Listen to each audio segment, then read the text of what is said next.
ನಾನಿವತ್ತು ಟೊಮೆಟೊ ಸಾರು ಮಾಡ್ತಾ ಇದ್ದೀನಿ.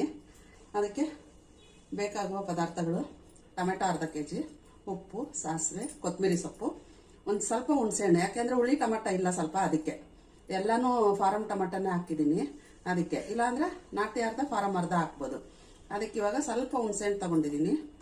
ಖಾರಕ್ಕೆ ಮೆಣಸಿನ್ಕಾಯಿ, ಕರಿಬೇವಿನ ಸೊಪ್ಪು, ಈರುಳ್ಳಿ, ಬೆಳ್ಳುಳ್ಳಿ, ಇದು ಒಗ್ಗರಣೆ ಈರುಳ್ಳಿ, ಜೀರಿಗೆ ಒಂದು ಸ್ಪೂನು, ಕಾಯಿ ಮತ್ತು ಕಡಲೆ, ಸ್ವಲ್ಪ ಕಾಯಿ ಸ್ವಲ್ಪ ಕಡಲೆ, ಒಂದು ಸ್ವಲ್ಪ ಧನಿಯಾ ಪುಡಿ, ಎಣ್ಣೆ. ಹೆಂಗೆ ಮಾಡೋದು ಅಂತ ನಿಮ್ಗೆ ಇವಾಗ ತೋರಿಸ್ಕೊಡ್ತೀನಿ ನಾನು. ಇದು ಮಾಡಿಕೊಂಡು ತುಂಬ ಚೆನ್ನಾಗಿರುತ್ತೆ. ಇದ್ರ ಜೊತೆಗೆ ಸೌತೆಕಾಯಿನ ಹಂಚ್ಕೊಂಡು ತಿನ್ಬೋದು, ತುಂಬ ಚೆನ್ನಾಗಿರುತ್ತೆ. ಇಲ್ಲ ಹಪ್ಪಳ ಜೊತೆಲಿ ತಿನ್ಬೋದು. ಅನ್ನಕ್ಕೆ ಮುದ್ದೆಗೆ ತುಂಬ ಚೆನ್ನಾಗಿರುತ್ತೆ. ಮಾಡಿ ತೋರಿಸ್ತೀನಿ, ನೋಡ್ಕೊಂಡು ನೀವು ಮಾಡ್ಕೊಳ್ಳಿ. ಇವಾಗ ಬೇಯಕ್ಕೆ ಏನೇನು ಹಾಕಬೇಕು ಅಂತ ಹೇಳ್ತೀನಿ. ಫಸ್ಟು ಟೊಮೆಟೊ,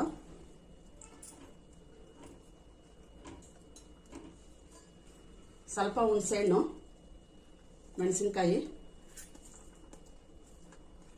ಬೆಳ್ಳುಳ್ಳಿ, ಈರುಳ್ಳಿ ಮತ್ತೆ ಜೀರಿಗೆ,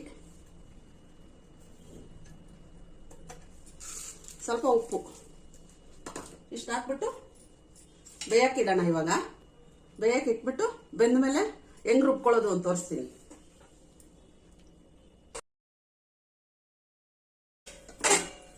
ಈಗೆಲ್ಲ ಬೆಂದಿದೆ. ಈಗ ನೀರೆಲ್ಲ ಬಗ್ಗಿಸ್ಕೊಳ್ತೀನಿ. ನೀರೆಲ್ಲ ಸಪ್ರೇಟ್ ಮಾಡ್ಕೋಬೇಕು.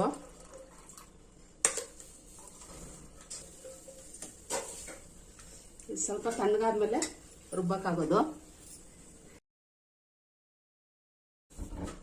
ಈಗ ನಾನು ರುಬ್ಕೊಳ್ತೀನಿ. ಜಾರ್ಗೆ ಕಾಯಿ ಕಡಲೆ ಹಾಕ್ಕೊಂಡು ಸ್ವಲ್ಪ ನೈಸಾಗಿ ರುಬ್ಕೊಂಡ್ಬರ್ತೀನಿ. ಟೊಮೆಟೊ ಜೊತೆ ರುಬ್ಬಕ್ಕಾಗಲ್ಲ. ಇದೆರಡು ಸಪ್ರೇಟಾಗಿ ಮಾಡ್ಕೊಂಡು ಬರ್ತೀನಿ. ಆಮೇಲೆ ಇದಕ್ಕೆ ಏನೇನು ಹಾಕಬೇಕು ಅಂತ ತೋರಿಸ್ತೀನಿ. ಈಗ ಕಾಯಿ ಗಸಗಸೆ ರುಬ್ಕೊಂಡ್ಬಂದಿದ್ದೀನಿ. ಇದಕ್ಕೆ ಇವಾಗ ಏನೇನು ಹಾಕಬೇಕು ಅಂತ ನಿಮ್ಗೆ ತೋರಿಸ್ಕೊಡ್ತೀನಿ. ಇದಕ್ಕೆ ಒಂದು ಚಿಕ್ಕ ಸ್ಪೂನು, ಒಂದು ಅರ್ಧ ಸ್ಪೂನ್ ಆಗೋಷ್ಟು ಧನಿಯಾ ಪುಡಿ, ಮತ್ತು ಈ ಬೇಯಿಸಿಟ್ಕೊಂಡಿರೋ ಟೊಮೆಟೊ, ಮೆಣಸಿನ್ಕಾಯಿ ಎಲ್ಲ ಬೇಯಿಸಿಟ್ಕೊಂಡಿದ್ನಲ್ಲ ಅದೆಲ್ಲ ಹಾಕ್ಕೊಂಡು ಇದಕ್ಕೆ ಕೊತ್ತಂಬರಿ ಸೊಪ್ಪು ಹಾಕ್ಕೊಂಡು ರುಬ್ಕೊಂಡು ಬರ್ತೀನಿ. ಈಗ ರುಬ್ಕೊಂಡು ಬಂದಿದ್ದೀನಿ. ಇವಾಗ ಇದಕ್ಕೆ ಹಾಕ್ತೀನಿ. ಇವಾಗ ಇದೇನು ಜಾಸ್ತಿ ಬೇಯೋಂಗಿಲ್ಲ. ಟೊಮೆಟೊ ಎಲ್ಲ ಬೆಂದಿರ್ತೈತಲ್ಲ, ಸುಮ್ಮನೆ ಸ್ವಲ್ಪ ನಿಮ್ಗೆ ಎಷ್ಟು ಹದ ಬೇಕೋ ಅಷ್ಟಕ್ಕೆ ಬೇಯಿಸ್ಕೋಬೇಕು. ಈಗ ಉಪ್ಪು ಖಾರ ಎಲ್ಲ ನೋಡಿ ಸ್ವಲ್ಪ ನೀರು ಬೇಕು ಅಂದರೆ ಹಾಕ್ಕೋಬೇಕು. ಇದು ಇಡ್ಲಿಗೆ, ಅನ್ನ, ಮುದ್ದೆ, ಇಡ್ಲಿ ಎಲ್ಲದಕ್ಕೂ ಚೆನ್ನಾಗಿರುತ್ತೆ. ಈಗ ಉಪ್ಪು ನೋಡಿಕೊಂಡು ಬೇಕಾಗಿದ್ರೆ ಉಪ್ಪು ಹಾಕ್ಕೊಬೇಕು. ಈ ಸ್ವಲ್ಪ ಬೇಯಲಿ, ಆಮೇಲೆ ಒಗ್ಗರಣೆ ಹಾಕೋ ತೋರಿಸ್ತೀನಿ ನಿಮಗೆ. ಒಂದು 10 ನಿಮಿಷ ಹಂಗೆ ಬೇಯಕ್ಕೆ ಬಿಡ್ತೀನಿ. ಆಮೇಲೆ ಒಗ್ಗರಣೆ ಹಾಕೋಕೆ ತೋರಿಸ್ತೀನಿ ನಿಮಗೆ.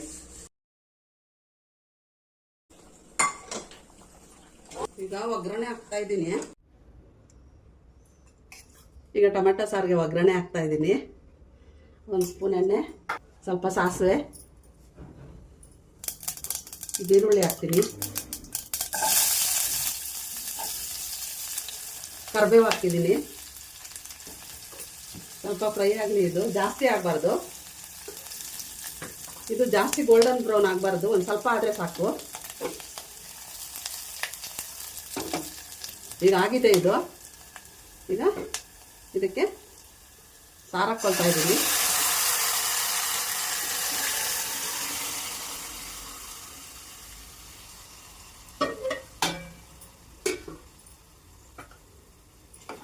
ಈಗ ಒಗ್ಗರಣೆ ಆಗಿದೆ. ಸರ್ವ್ ಮಾಡ್ಕೋಬೇಕು. ಇದು ಅನ್ನದ ಜೊತೆ, ಮುದ್ದೆ ಜೊತೆ ಮತ್ತು ಇಡ್ಲಿ ಜೊತೆ ತುಂಬ ಚೆನ್ನಾಗಿರುತ್ತೆ. ಮಾಡ್ಕೊಂಡು ತಿನ್ನಿ. ಲೈಕ್, ಕಮೆಂಟ್, ಶೇರ್ ಮಾಡಿ, ಸಬ್ಸ್ಕ್ರೈಬನ್ನು ಮಾಡ್ಕೊಳ್ಳಿ.